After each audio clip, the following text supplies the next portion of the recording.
Welcome to the 8th official episode of Masti with Satvik Saini. Tonight, we are talking about The Last Dance.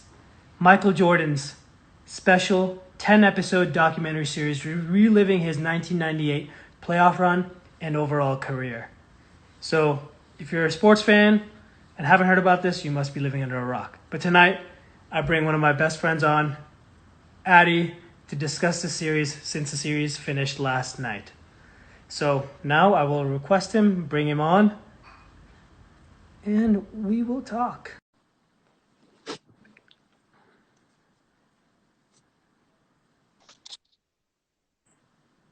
What is good? Doing good. How are you? Doing well, Addy. Dude, I need better lighting, bro. I need to see your beautiful face. I can try and open this window, maybe. All right. How about now? Oh, that's a little bit better. A little bit better. We'll deal. All right, let's do it. Addy, I gave the introduction. Last Dance finished last night. Give me your initial thoughts. Dude, my first thoughts are now my Sunday nights are really going to suck because, it's been a little different with the pandemic and everything because just working from home. But even though you still get the Sunday scaries, but, the Last Dance kind of took that away because you had this anticipation, 2 hours of great television before bed. It's really awesome. I enjoyed it quite a bit. I agree. The only downfall was they did 2 episodes a night instead of 1. No, I disagree with you there. I think 2 episodes was perfect because if I had to watch this for 10 weeks, I might have lost interest. I thought some of the episodes were a little slower than others, but this concentrated 5-week series of 2 hours is perfect.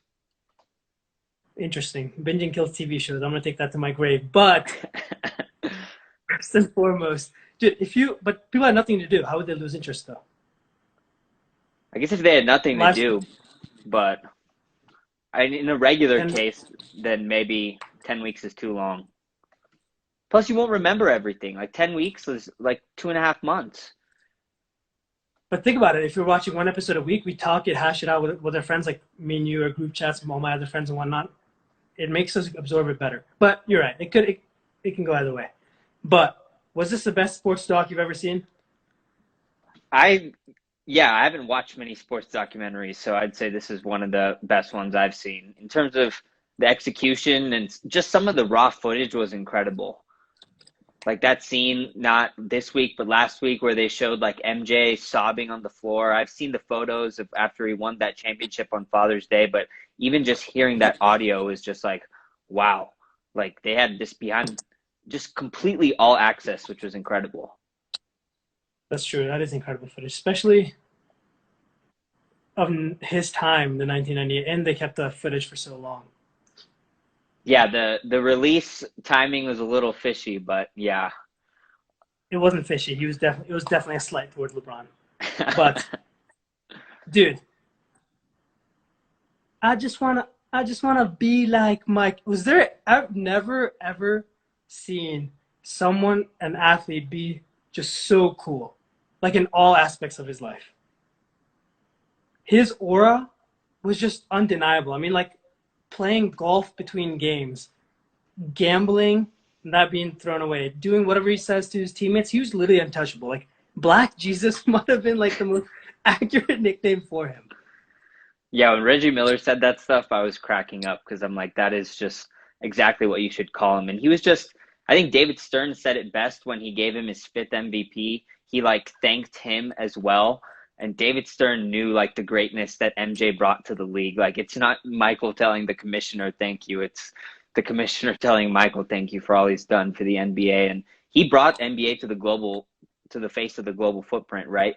I mean, he was the most iconic sports figure, arguably of all time, just because of how everybody just loved him. I mean, the crowds, the footage with the security guards and everything, just all of that, ridiculous.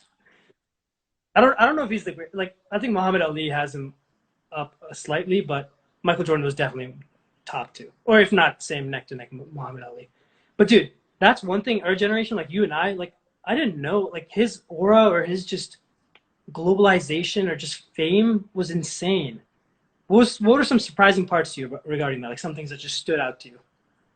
My main thing is I can't remember who said it last episode, but one of the ESPN commentators was talking about how Michael Jordan's brand was built purely off of his like swagger, his on the court attitude, his off the court attitude, and he didn't have anything to promote his own brand, right?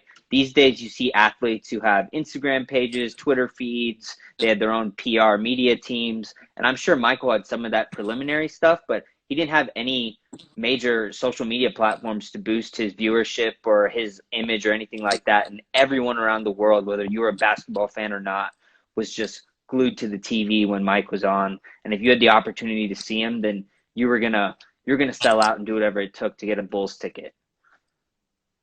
Oh, for sure, especially during the last dance season. I can't even imagine how much those were selling for. But that's a good Right. point. Like you're saying, during his time, he didn't have social media to catapult his image even more, so it was more organic. Yeah, he just had like a raw magnetism to him. And you see famous Dude, people that's a these good point. days, you see people these days who are popular, but he was just on the next level. Dude, so social media has made everyone famous, but do you think it was harder for him to be famous, like sustain that fame then versus now?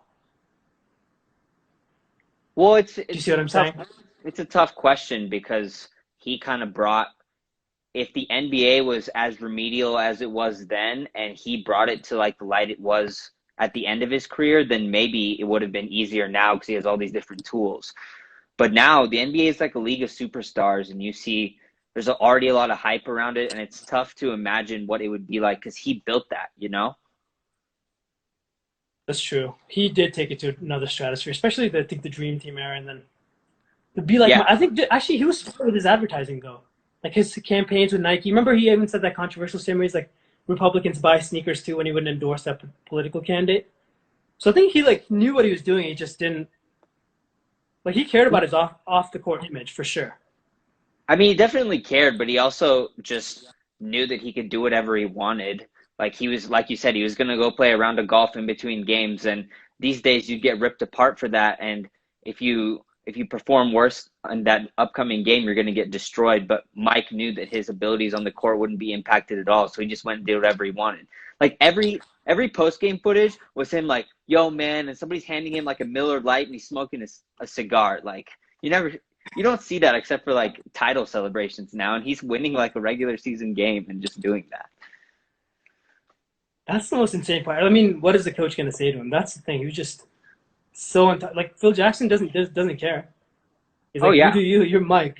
Whatever you want. and Phil Jackson is pretty. As long as people were getting things done on the court, I think he was hands off with a lot of other stuff. I mean, that couldn't be. That wasn't shown more than like the Dennis Rodman and Phil Jackson relationship. Dude, talk That's about that's just baffling. okay. Dennis Rodman, first trip he goes to Vegas, right? But the second thing that happened between what was it? Was it a finals game or Western Conference or Eastern Conference Finals? I think it was between games 3 and 4 of the finals, if I'm not mistaken. And he just misses practice the next day, and next thing you know, he's on TV at this WWE event hitting somebody with a chair. And he's like, "Yo, I got paid 250K to do this. I just want to smoke and drink and yeah, And be with all the girls. yeah, yeah, Okay, and in the beginning when there was the Dennis Rodman episode, I think it was like episode 2 or 3. Phil Jackson and Dennis Rodman bonded over like their Native American heritage, where they both talked about like tripping on acid a while back and how that gave them this self realization, and that's why like Phil Jackson would let him do whatever he wants, which is kind of crazy to me. If I was his teammate, that would make me kind of salty. If Dennis Rodman could just go like fuck around and be in Vegas for like 3 days and then come back, that's unprecedented. Imagine if that was happening today. Like we would destroy that athlete, especially yeah. if he couldn't back it up. But he did back it up. Like he went out and they showed all of his highlights of him like rebounding and getting all the things, doing all things he needed to do, and that's why he was untouchable. Yeah, Dennis Rodman is his own character, and he didn't take too much shit either, but he backed it up on the court, and Michael and Scotty knew that, and that's why I think Phil kind of understood as well. Because in the footage when he came back, he was like always in these pajamas, and Yeah, Phil they Jackson was both. like trying to be disappointed, and MJ was like, he made his money though. He's all good, and then like he out rebounded everyone the next time, which is insane, just Yeah, insane. he comes hungover to the game and gets out there and busts ass, and then he's like, "All right, I'm good."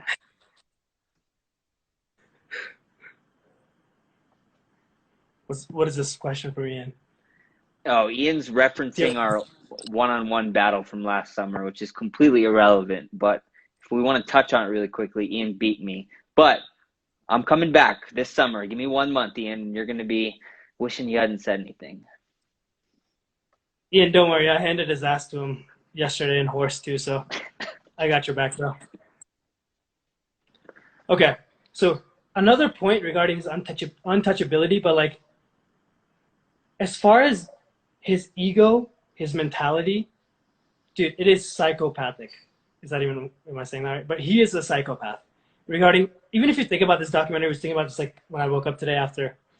I was like, he launched a 10-part documentary during a time when some rumors are flirting regarding LeBron being up there with him in the upper echelon. And him, basically, this is the most like self-centered documentary. Him basically talking about how great he was, and basically him saying he was able to do whatever the fuck he wants. Like gambling, like no one says gambling is bad, right? If any other athlete was doing that, you'd be like, dude, what the hell? Figure your shit out, you know? He made that into a good thing. He's like, oh, it's just part of his mentality, winning mentality. And then his golfing, yeah, dude, it helps his game, whatever it is. Or even him like berating his teammates, like to the point, dude, Scott Burrell, I feel so bad for that man. But like even him, we are justifying that. Isn't that crazy?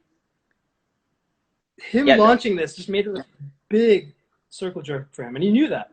You have to have such a huge ego to do that. I mean, that's just showcased by people like whoever's seen this documentary, like watching the those scenes with the iPad where he's just laughing at people. Like Isaiah Thomas, like yeah, Isaiah Thomas was a shithead to him, but he has a winning record against Michael in terms of I think regular season, and I'm not sure about the playoffs, but it's very close. And Michael's just laughing at him like no problem, and then he's just laughing at the defensive player of the year in the NBA finals, and he's like, "Oh yeah, no problem." And he comes out and tells the media when they're in games after game 6 in that Pacers series, he's like, "Are you gonna win game 7?" He's like, "What kind of question is that? Of course I'm gonna go in game 7." Like he's so cocky, and he just owns it. That's true. Yeah, he is a Like dick. Like he owns it, right? He doesn't try to be. He's like, this is the sacrifice of winning per se. yeah, But dude, exactly. that mentality. I mean, would you want to hang out with Michael Jordan? I mean, no, Not. Yeah, yeah. Okay, not because he's Michael Jordan, but like someone with that mentality to that extreme. Like you and I, take for example, if I was that competitive with everything we did all the time, dude, that would not be fun. yeah, but if you were that good and you were pushing me to greatness, then yeah, I want to go along for the ride. Really, you Steve Kerr got punched in the face by Michael, and he was still around afterwards. And he's like, "No, that was a bonding moment. Like that was a tipping point. Like you were just basking in the greatness. And if you were a professional athlete and you had some potential, and he was trying to kick it out of you, I think that would resonate with me. But no, I don't want to hang out with him just for fun, turning every little thing into, yo man, let's bet 25 cents on who can go through the door first. No. Like that'd be annoying. First of all, both of us like gambling, so we would lose a lot of money. Oh yeah. Oh yeah. Like a lot of money. I just keep trying to win my money back, and he'd probably take it every time. But we have a question here. By Mulia, who do you guys think is today's NBA's closest to MJ's competitiveness mentality wise? Mentality wise. I have an answer here, but I'll wait for you. I'm gonna go with Russell Westbrook. Ooh, I like Cause that. so my rationale there is that like during this series, what really struck me is that MJ, he didn't take any nights off. Like, yeah, it showed all of his like stuff he did off the court, but he came out and he took every game personally, and you could just see that in the documentary. some guy scoffs at him the wrong way on a Tuesday night. And he's like, all right, bro, I'm just going to go drop 60 on you because you looked at me the wrong way. And he would just go in and night out with an anger. And I feel like Westbrook does that. Westbrook plays like an angry madman, and he gets pissed. So True, you gotta love that about Westbrook. I think up there with Westbrook, I think Giannis is also up there because Giannis isn't really trying to be like buddy buddies with a lot of the guys, and he kind of has that like Mamba mentality slash the original MJ mentality. I right. think he's another guy up there because Russell isn't trying to be friends with people. Neither is Giannis. They're not buddy buddies with anyone. And I like Giannis, it. kind of just the way he throws down the mean growl and all that. I kind of like that about him. Oh, yeah. Dude, as far as MJ's pettiness, like that's such a good point. He literally any slight someone else winning MVP, it's probably the same case as LeBron, right? LeBron should be winning every year. He's the most valuable player in the league. Or especially till the end of last year. Maybe not last year, Kawhi, but MJ the same way, right? When Karl Malone won, that is actually an inconvenience. But any other thing, do you remember LeBradford Smith or whatever? He made up that scenario in his head to destroy that man. Yeah, that was like what you're saying. He's a psychopath. Like they built that. That was like a 20-minute segment about how LeBradford Smith said all these things, and they're like, "Oh, LeBradford Smith is crazy. Who could go after MJ like that?" And then MJ just comes out laughing. He's like, "Yeah, I made that up, bro." Like, what the hell? Who does that? You have to be fucked in the head to say something like that. I mean, I guess whatever keeps your drive going, but that's ridiculous. But making I don't know. I mean, yeah, we can't argue with it. He's the GOAT. Okay, dude, two crazy things to me. 2 3-peats, retired twice and came back. Give me your thoughts on that. First retirement, then we'll talk about the second retirement. The first retirement, I mean, I kind of understand because it was like his dad died and he needed time away from the game. But I just don't understand like the whole baseball move. Like maybe he just needed something to keep his mind entertained. But I think he probably could have like golfed or something or did something else. So I don't know why he needed to play baseball. I think it's ridiculous that he was able to come back after playing baseball. I mean, they were talking about just like the training part of it, how he was training different muscles and everything like that, totally altered his basketball body. And that led into him losing that subsequent year and then going on his second tear. So, I mean, it's incredible. You take a year off. Dude, I talked to Drew about this because Drew played baseball back in high school, and I Uh-huh. asked him like, where does picking up baseball stand in like one of the hardest things to do? He said easily top 3 or top 2. So he went from basketball. I think it was almost like I honestly think part of him probably got bored with the 3-peat. Like, yeah, his dad's situation, that case was happening, but like he won, he proved himself. He won a 3-peat because he wanted to prove. I think Isaiah never did that, Magic never did that, neither did Larry. So once he proved that, he's like, what else can I really do? And that's so impressive that he went and played baseball just because he kind of got bored. Now, if that isn't insane, I don't know what is. That just is like a testament to his athleticness. Oh yeah, and his mentality. I mean, they said he was like bad at first, then he just kept getting better and better and better, and then who knows what would have happened if that baseball lockout didn't happen. Maybe the second three-peat doesn't even happen. Well, I hope it would. But and also him coming back to basketball is crazy too. Like right as the lockout was happening, he just started playing pickup and he's like just started destroying the Bulls team, and then eventually just came to practice like, yep, I'm suiting up, which is also just crazy. One of those I life think stories. I think that's when MJ started to like really embrace his brand and build his brand. He's like, I can come back after playing baseball and I can still hang with these guys. Like the only thing I need is some conditioning. And then he releases that like statement and all he says is like, I'm back. And that's when MJ is like, oh my God, this guy is like the real deal. He just wanted to prove to himself that he could do it again, which is insane. That was legendary because his agent was like, you know what, you write it. He's like, yep, that's all I need to write. I'm back. Yep. Which 3-peat do you think was more impressive, the first or second? The second one. Why? I think it's just more it's not only more mentally taxing, but his body was older. Like coming back after his first retirement, refocusing on basketball, becoming the best in the game again, that physical toll, plus the toll again of winning consecutive titles is very impressive. because at that point you have to think that some of your motivation is lost, right? Like in any normal person, I think there's a little bit of a safe haven in your mind where, oh, I already won the first three, I already did this once, like even if I lose, it's going to be okay. And to have constant drive and motivation to keep striving for excellence is impressive.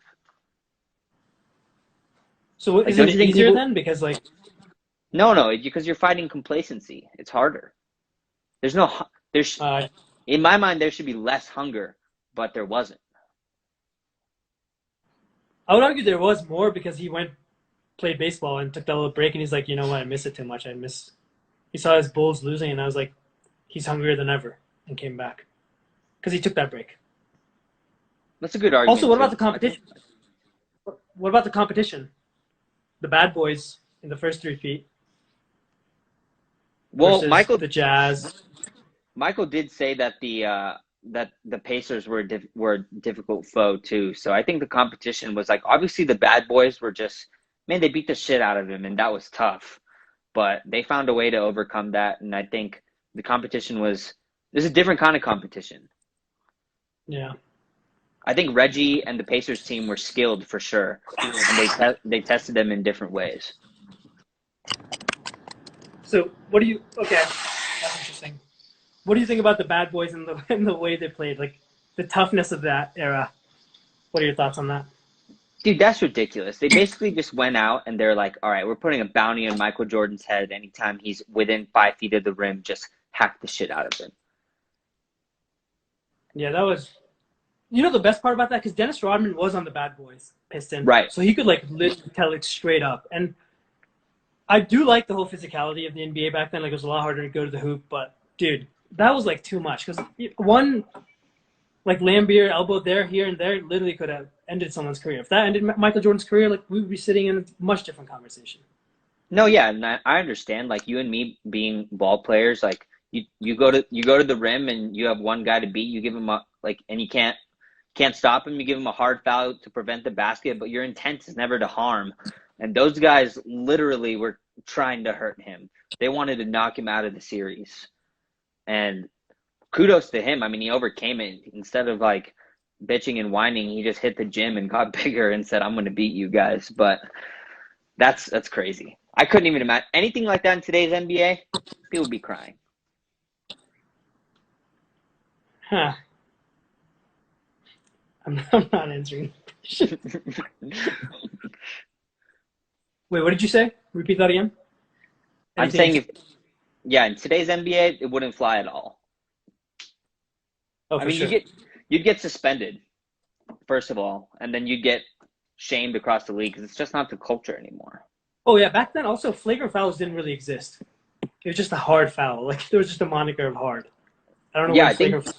I think they were just like coming into where anything above the heads starts to count as a flagrant and getting those rules in place. I'm not too familiar about when it came officially, but you're definitely right. More things flew back then than they do now.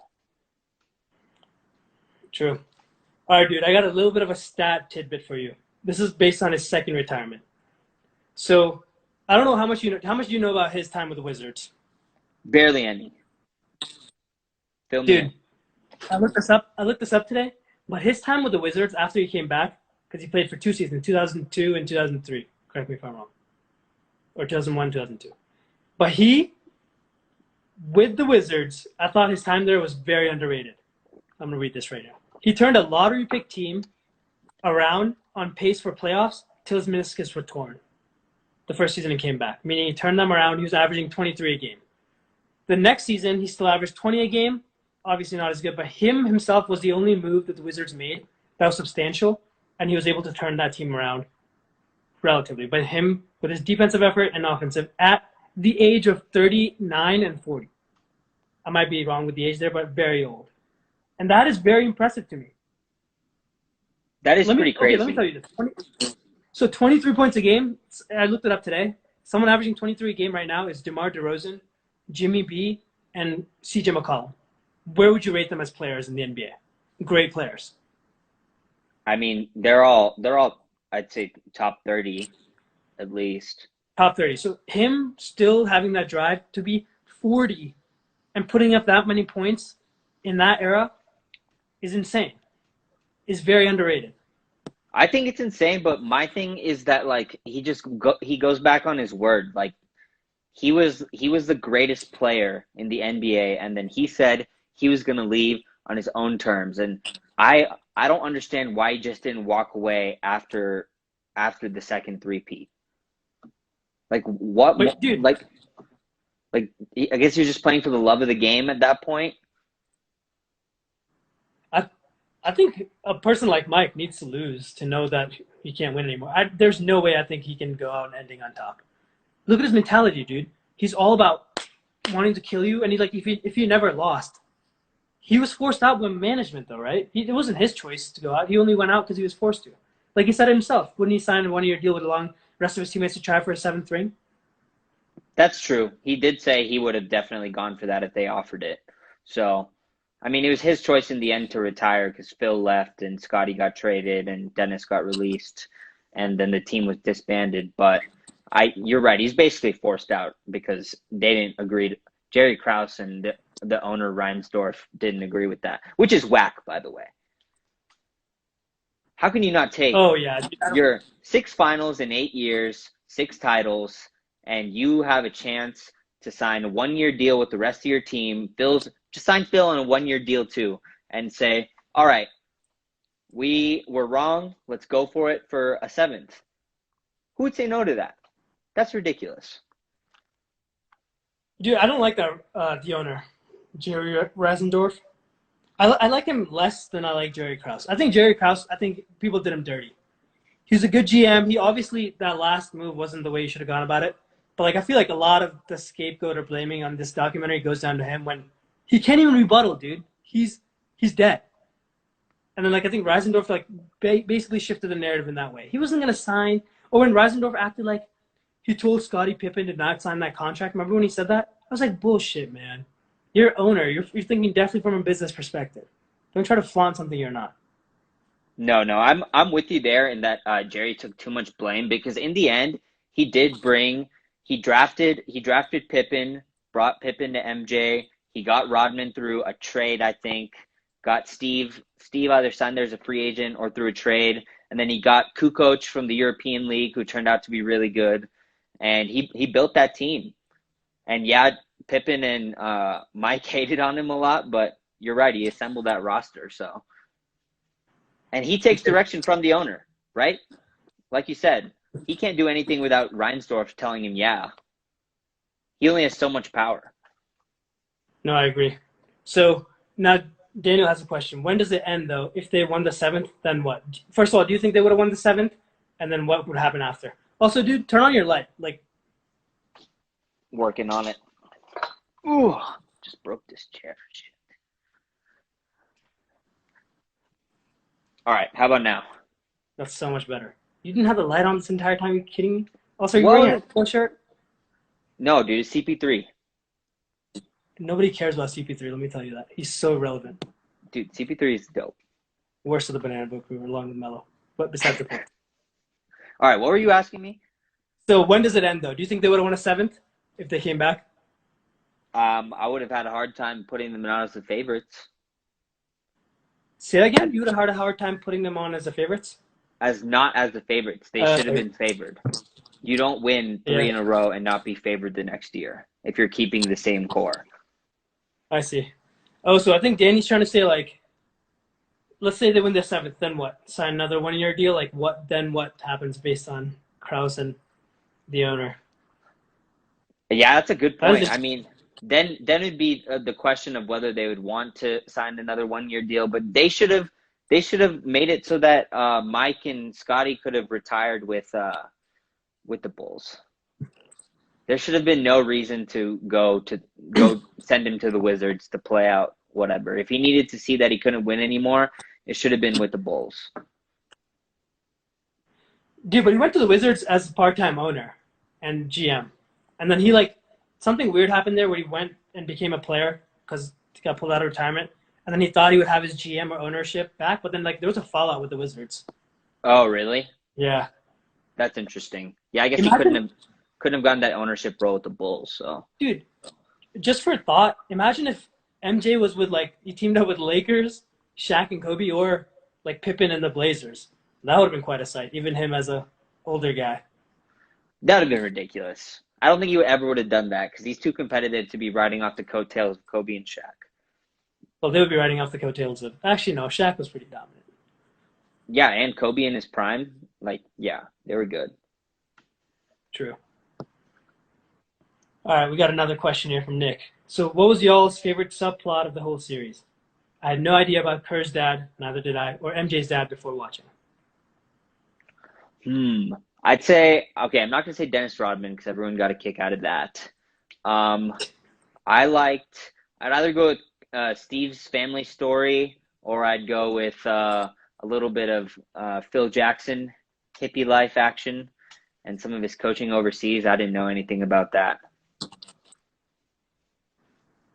I think that was good. True. That was good insight.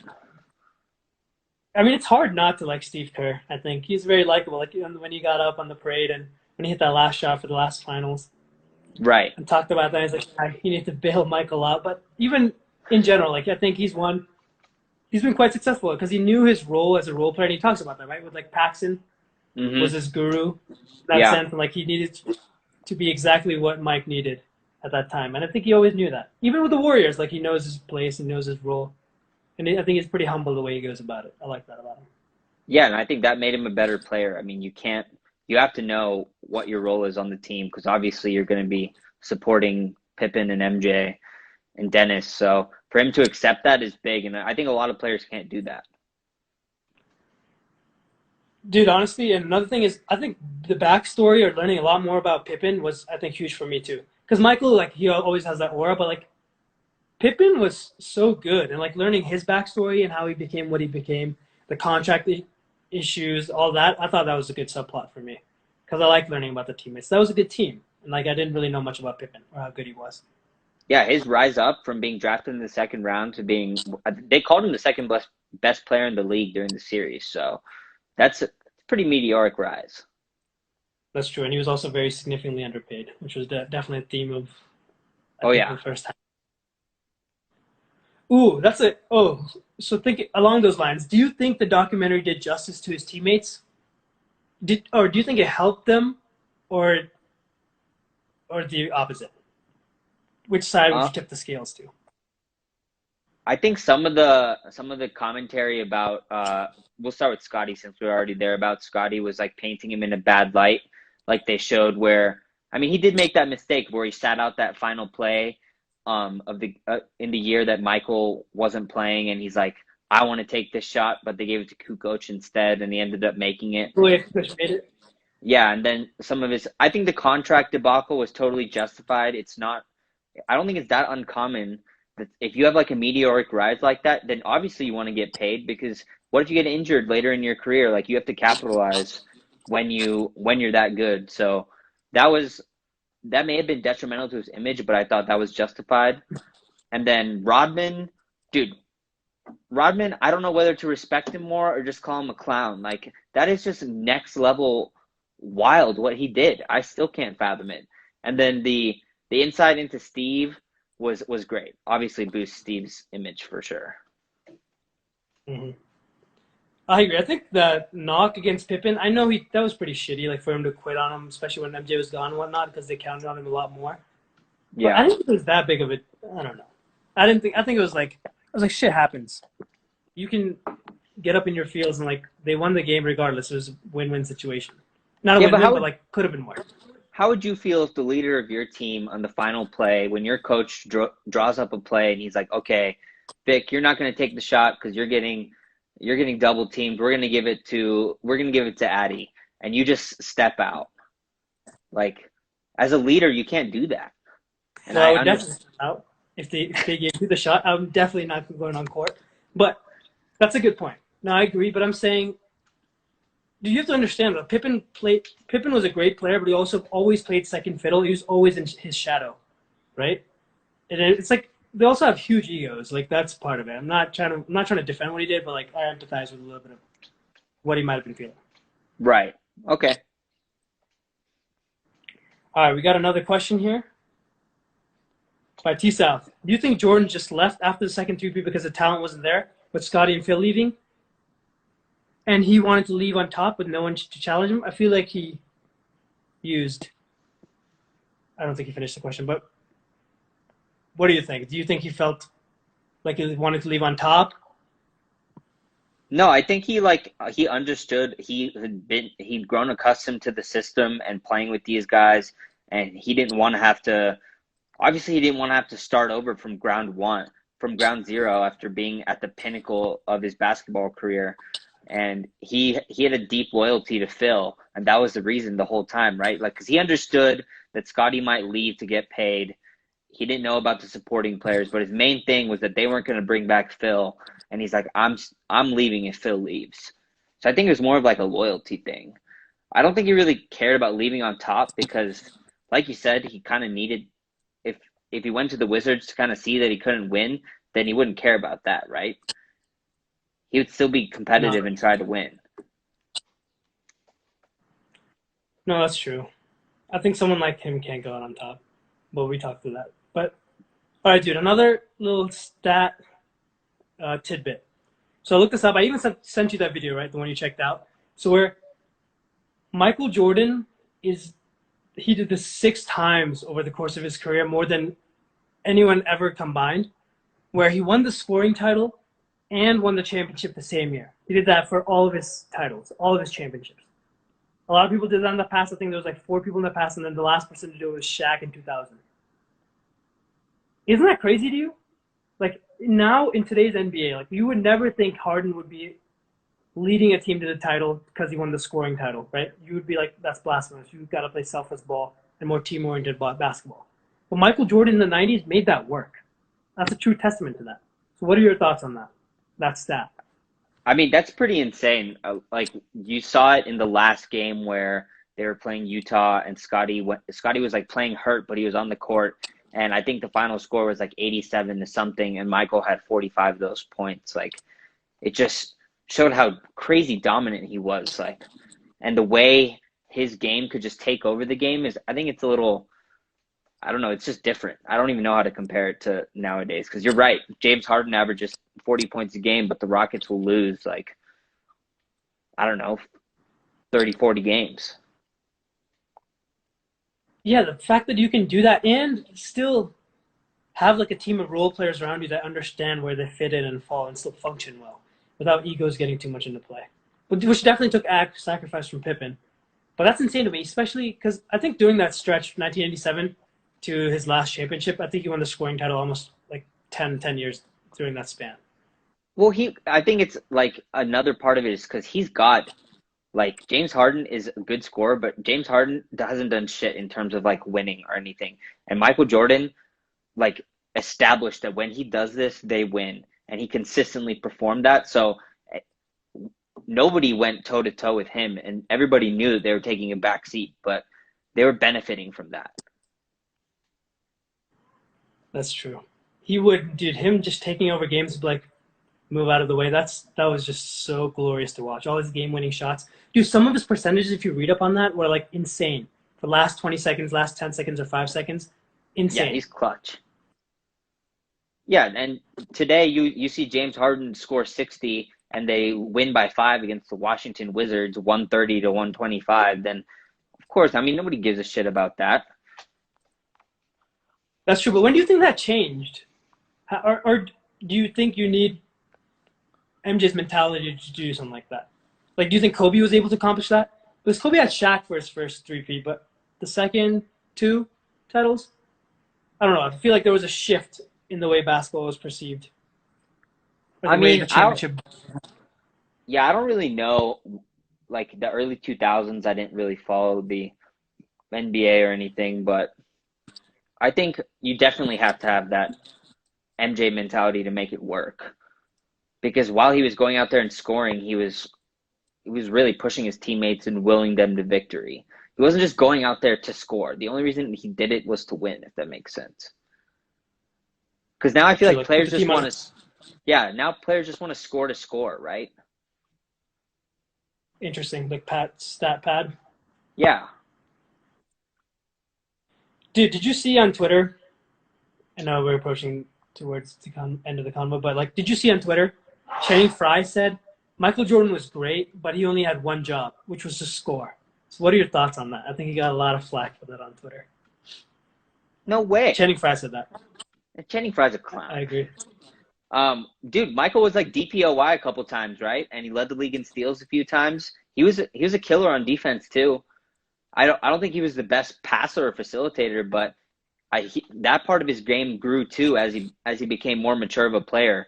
It was not maybe his second or third title where Phil Jackson comes on and they're losing this game, they're about to close out the series, and they're doubling Michael every time, and Michael's trying to force these shots, and Phil calls a timeout, and he's like, yo, John Paxson is open every time. You got to trust your teammates. And he does that, and then they win that too. So I think to say he was just a scorer is just blasphemous. I agree, dude, to say that to the GOAT. Especially, like, I think just more often than not, he had to be the scorer, but he was just willing to do whatever. Like that sequence for the last finals where he had that layup, then had that defensive steal on Malone, and then had that shot again. Yeah. That was amazing. Like, he was just, that drive, that passion was just tremendous to watch. Probably one of the best sequences of all time. Like, mwah. Like up there with probably bronze. That block and then the Kyrie shot. Probably 2016. Oh, man. No, yeah, for sure. Channing Frye's clown. Dude, this is a question or a topic that I guess we can't not discuss. But as far as the stratosphere, the GOAT debate, the GOAT argument, where are you leaning on that after watching this? Actually, where were you before and where are you after watching this? I thought LeBron was better just because of I've seen LeBron win his titles. I've seen like his development more than I did Michael. But now, like going back and seeing, I think for me it's like not only the on-court stuff, it's like him becoming a global superstar, him bringing basketball to the forefront of the world, his like fuck you mentality. That is just like, geez. If there's a LeBron documentary and that comes out, then I'll reevaluate my attitude. But I haven't seen that so far. Even like with the media, like we talked about earlier, he's just so cocky and he's like, yeah, I'm gonna go win. Yeah, I'm gonna do this. Yeah, I promise to do this. Don't worry about it. So I think he's edging LeBron a little bit. But LeBron still has time to go. Little bit. You think it's little? I think in my mind, a little is like I still see potential for LeBron. I feel like LeBron can still do some great things. No, to be honest with you, like I had a little bit of recency bias. Like when he won 2016, and I think before KD did that weakest move of all time, or whatever the case was. But I think LeBron was definitely, I was like, ooh, he probably needs to win another title maybe to match him. But dude, after this documentary, like I honestly don't think there's much LeBron can do. LeBron might pass him in all the stats per se, but like longevity-wise, even all those things. Like during the second three-peat for Michael Jordan, he was like 36, dude, towards the end of it. That's insane. LeBron's 32 now. He talks about like year 17. MJ was doing that stuff in such an older age and 20 years ago. Think about that. This is time when players retire when? Easily in their early 30s or so. And he's out there winning three-peats. And then, like you said, the off-court stuff, I think that plus his mentality, plus him able to do, and his averages and stats, dude, there's so many stats that can paint this narrative. I think LeBron would. What do you think LeBron would need to do to become? I think he needs to win a title with the Lakers, and it's got to be like dominant. And then he's got to go through. He needs to win one more title at least, and then he has to go through and break all the stats, like you said. So that I think LeBron might do that, like the all-time scoring record, right? And the all-time points and all that. I don't know. I think he's pretty far off the all-time scoring record, but he might get there. I mean, it depends on his longevity in the end of his career. I mean, he takes care of his body. He should be able to play at least a high level for 3 more years, I think. But who knows? I think sure. Longer? Yeah. I think he takes very good care. Yeah, but even with taking very good care, like you saw that groin injury last year, that took him out for a quarter of the season. Dude, but he wants to play with his son. I think he's gonna make that happen. Yo, yeah, that's LeBron's gonna play until he can't walk if he gets to play on the same team as his son. That's like his ultimate goal. So Ben Wilkman here said Jordan had the same stats, if not better, and the final scores in their games were in the 80s. Now it's just run, gun, pump the stats. The game has changed. You're right. Like it's actually no. I think the best pace in the league was some year in the 80s. Did you read about that? I did not. I mean, the game was different then. It's like based on that, we watched that video earlier about all the stats and like the 2-pointers and the 3-pointers. I mean, the 3-point game has completely changed the way the game is played. There's obviously going to be more scoring because of that. But Ben is right about some of the defense that was being played. Like it was pretty intense back then. It like they seemed to take a lot of even the intermediate possessions pretty fucking personally. And now players seem to take like 2 or 3 minutes off. And next thing you know, the score's in the 130s. So I think there is some validity to that, but it's very difficult to compare eras. That's true. As everyone always tries to do. You know? Load management. Dude, I think LeBron could break a lot of the stats, and I hope he does. Like, he is obviously one of the greats. I think that would cement his place as top 2. I think he's above Kobe, but to Michael, I don't know, dude. Just his impact, like globalization, like you were saying, and just what he did for the game. Like, be like Mike, his sneakers. Insane, dude. That is unprecedented. Oh, yeah. And LeBron will never have the chance to do that. There's nothing – I mean, you can't revolutionize the game twice, I guess. That's true, especially at that scale. Oh, yeah. All right, last little question for final thoughts. How many points do you think MJ would average in today's era? Just for fun. So I think James Harden was averaging at one point this season like 40 points a game. So I'll give. He's at 38. He's at 38 right now. 38. I'll give MJ the same level, 37. 37 to. I think that's probably the upper limit, no matter how good you are. 37 to 40.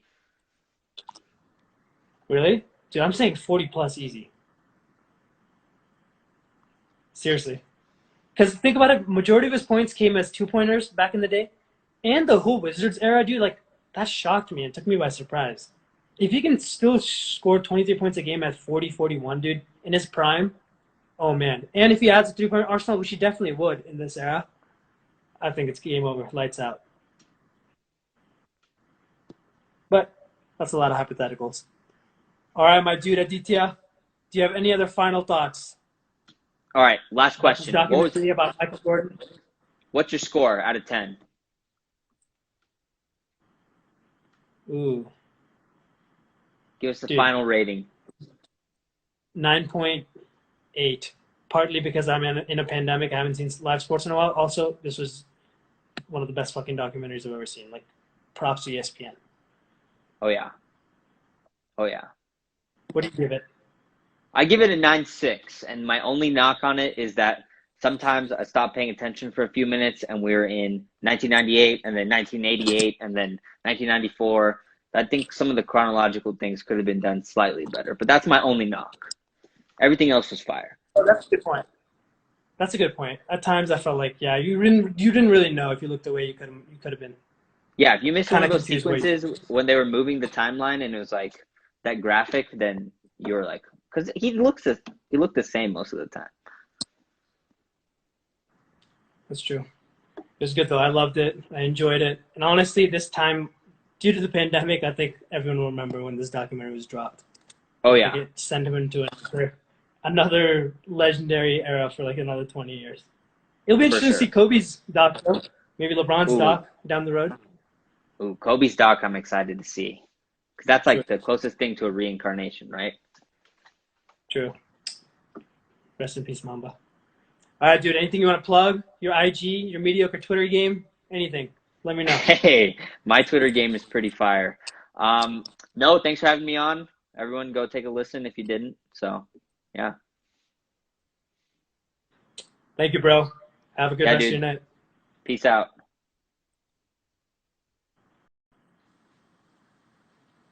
All right. Well, that was the conclusion of episode 8 with Adi. I hope you guys liked it. The comments were awesome tonight. Great questions. Thank you for bringing the energy. And as always, I'll have this episode out on IGTV, Spotify, Apple Podcasts, and YouTube. I hope you all like my new jingle, too, that I put on. So, anyways, thank you all for tuning in. Have a great night. And if you haven't seen this documentary and you're a sports fan, Please watch it. Just do it. Thank you all. Have a good night.